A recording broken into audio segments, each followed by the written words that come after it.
Cyber Dopamine here. So this is it, the Legion Go 2. I've had this thing for a week and I've basically sold my soul to this thing. Every hour I could spare has gone into testing this. No sponsors, no scripts, just raw time with this device. And I want to give a huge thank you to ETA Prime. He literally sent me his only unit so I could get this video out on release. That's one of the nicest things anyone has ever done for me in this space, and I genuinely mean that. Thank you, ETA Prime, dude. This will not be forgotten. So after a week with the Legion Go 2, I've learned a lot. There's some things you need to know before dropping this kind of cash, and a few surprises that might actually exceed your expectations. The first thing I want to mention, the biggest thing I've noticed, obviously it's got a beautiful OLED and stuff. I'll get to that. But the way I treat this handheld is so different than the way I would treat, say, an Xbox Ally X. This freaking unit, this device, it's like a tank, like an M1 Abrams tank. It's heavy, like it's super freaking heavy to where, with an Xbox Ally, you can grab it by the controller and walk and go get chocolate milk in the fridge, or, you can do stuff with it. You can take it places like super nonchalant. This is different. This one, you got to hold it from the middle. You can't hold it from the side. You can't hang it down like you would an Xbox. You got to be pretty careful with this thing. The controllers are detachable. So you're looking at 3 separate pieces that you've got to maintain, and they all connect to each other. There's 2 little connections right there that you also got to maintain. But I'll save all the comparisons for the next video. I want to talk about the biggest freaking craziest thing that I'm so excited to experience finally. The OLED screen. This freaking panel is by far the best of best when it comes to handheld screens. The colors, they are so bright. They pop at you. It's as if you were this sounds weird, but like a Willy Wonka candy shop and you're a kid and you see all the best candy that you want, you start grabbing it. That's what it feels like to play on this OLED panel. You've got the HDR, right? Where on Baldur's Gate 3, the sun is truly the sun. The shadows are truly the shadows. It's so freaking insane when you play on it in person. It is wild how beautiful this screen is. And it's super bright. This thing freaking goes, man. Like, I took it up to the mountain because I was going to make a video called Playing Skyrim in Skyrim. I don't know if I'll do it, but you can see here we're in the snow-capped mountains and Skyrim is running and you can see that display plain as day. It's super playable in the outdoors, which is it's a good thing to have. You probably won't play at this brightness. It's so bright. Your eye sockets might not forgive you, but you have that option. And then of course, you've got your variable refresh rate. And so games appear very smooth mixed with the performance that you get. There's very few games where you're going to have a rough time. Borderlands 4, obviously, it's running Unreal Engine and it's horribly optimized. It's the developer's fault. But most games run really freaking smooth and feel buttery smooth when you play on this device. Another thing I've noticed about this handheld, especially with the screen size mixed with the OLED, it's kind of like those Dementors in Harry Potter, it comes down and sucks your soul. This thing freaking sucks your soul inside the handheld. You'll be so deep in the game that you're playing, the handheld disappears except for the weight, and your environmental awareness of the game that you're playing is very pretty spot on, right? Xbox Ally X right here with Battlefield 6. It's great. It runs amazing. It looks great on this little 1080p panel, but you are missing some things, you know what I mean? Some guys might run across the map and you didn't see them.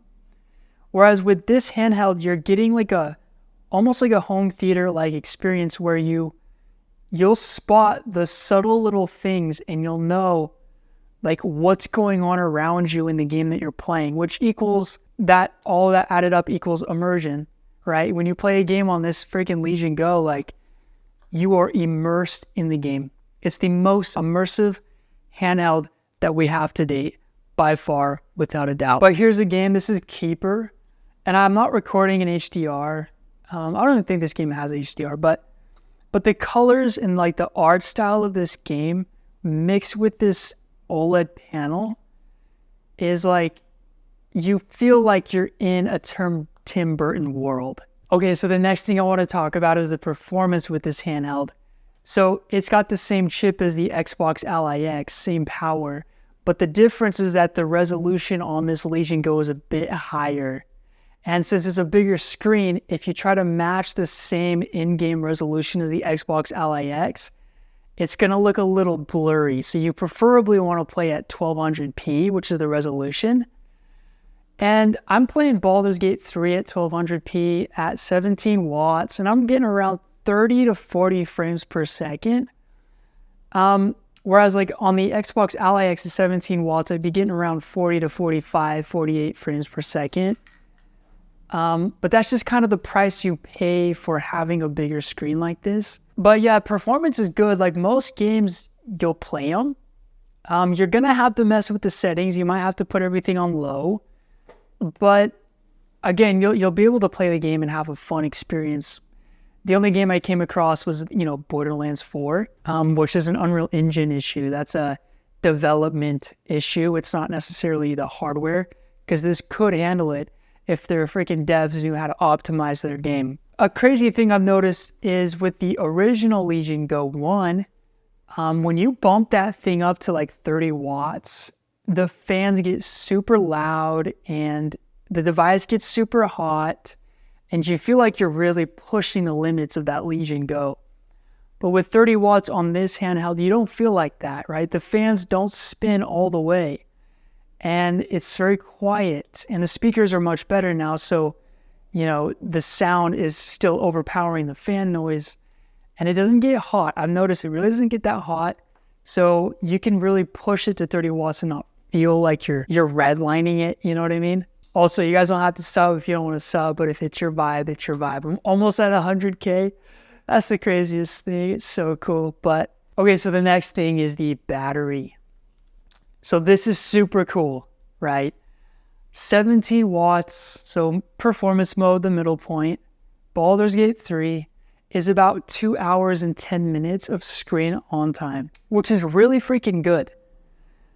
Because the way I see it is like, there's a certain threshold a handheld has to get past to where you're not stressing about battery. I mentioned this a lot, where, with the original Legion Go, when you're playing on that thing unplugged, there's a part of your head that's focused on when is it going to die? When is it going to die? And so it kind of pulls you away from immersion because you don't have that much time to get invested in the game that you're playing. Whereas with this Legion Go unplugged, I can play it anywhere. And I know I have a good 2 hours of juice, so I don't have to stress, and you can fully get invested in the game. And that's a really cool thing to have. It's a blessing to have, especially for a Legion Go. The next thing I want to bring up is something that the original Legion Go did horribly. Speakers. So they've upgraded the speakers. And they're good. They're not Xbox Ally X good. Those speakers are insane. They've got a wide sound stage. They're very loud. This is loud. These two are loud. And they've got a good low, mid, and high. They're more full. But they're up-firing. So you don't get that that immersive audio. They're up-firing. But after some time, you get used to it. And the speakers are really loud. It's not a kind of thing where you feel like you need to plug in headphones like I did with the original Legion Go. They are so good. They're good enough to where you don't even think about the audio, which is what you want, right? So I've installed Bazzite onto this bad boy. And honestly, after putting Bazzite onto this, there's no other way I'd want to experience this Legion Go. The sleep mode, the console-like experience just makes this thing feel like a perfect house companion. If I'm in the living room and my girl's watching a TV show, it's perfect. If I'm over in, I can just put it to sleep, take it up the mountain like I did, and just click resume, and it's just perfect. Bazzite is the way to go. I've just been loving this handheld way more with Bazzite than on Windows. But Windows will come up with updates that'll fix a couple of things, sleep. So here's the original Legion Go. and the Legion Go 2 side by side. And I'll tell you this, with the Legion Go 2, it's still a Legion Go. It's not like anything crazily new except for the screen. It's just like a better looking brother. You know what I mean? But it still feels like a Legion Go. It has that same Legion Go like personality. It's just more refined. How I see it as like an 80% increase, but that's a distorted number just because I love these things so much and I spend so much time on them. Okay, so the last thing I want to bring up is the freaking price. Is it worth $1,400? No, it's not. Man, that's a month of rent and a car payment. Like, that is a huge number. You could have a good gaming PC, and I prefer this over a gaming PC. But dude, I don't know. It's so, even when you have this beautiful OLED screen looking at you, it still stings, you know? The only way I would justify buying this thing, maybe open box, you'll get a good deal, or over some time you can buy one used. That'll be perfect. You'll buy this used, oh, it'll be great. But to justify it, you've got to set goals in your life, man. That's what I do. I'm like, if I hit this number by then, or I do this and that, like, I can finally go buy one. You got to really justify it more than the price. We should not be paying $1,400 for a handheld. I know the economy is rough, you know. We've got all this stuff going on, but $1,400, dude, it's a stinger, you know. $1,400 when there's not a lot of options. There's a good amount of options, but like the headliners are all breaking $1,000, you know, with the Xbox and everything. We're in that hostile territory. I don't like it, but thanks for taking the time to watch this video.